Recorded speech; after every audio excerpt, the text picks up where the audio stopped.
Hello mga hello. Today's video. Diba, ipiplex natin ang ating mustasa.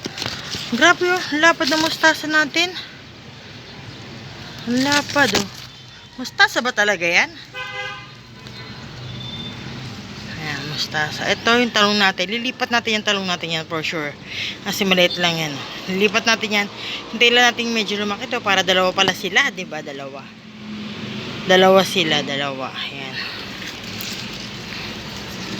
Takpan na natin sila. Yan ang ating talong at mustasa. Ayan, may pechay pa oh. Matatagang pechay na dalawa oh.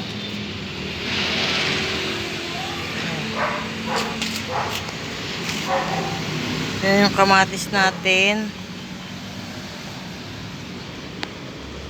Pag medyo hindi na alis kasi ako, so nililipat ko na rin yung kamatis na yan. Nalagay ko sa malaking lagayan yung kamatis na yan. 3 yan eh. 4. Nililipat ko sa malaking lagayan para mas grow. Ayan.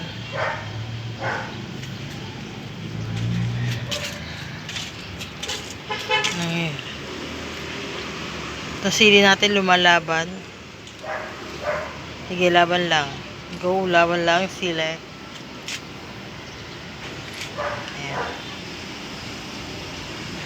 Yung iba talagang hindi na kayang lumaban. At syempre ang ating calamansi. I-flex ko lang naman. Wala naman tayo ibang gagawin kundi mag-flex. Ayan o, kakabulaklak na naman ang ating calamansi. I-flex lang natin ang ating mga tanim. Syempre, wala tayo ibang gagawin kundi mag-flex ang ating mga tanim. Ito, medyo gumaganda na siya. Nagkakaroon na, di ba? Talaga wala na yung mga... Kaya talaga may cutter ako para matanggal itong mga matitigas. Ito, ito mo. Nawala na yung ano niya.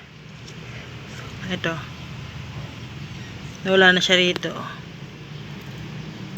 Wala na. Kaya tumubo na siya sa ilalim. Diba?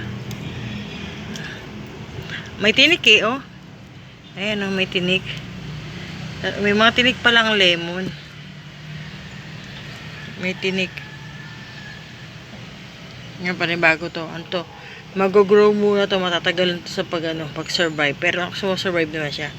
Yan, start muna siya sa ganito ulit.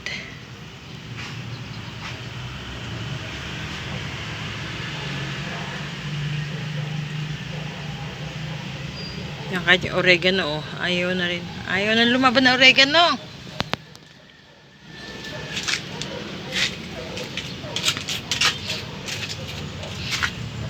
Tapos ito may kitchay. Kitchay yata yung celery. Kitchay o celery. Basta yun na yun. Ayan, may lagbati tayo. Yan ang ating halaman. Wala pa akong time. Wala pa time yun. Kasi may gagawin pa ako mainit. Ang hirap mag-aron pag mainit talagang panahon.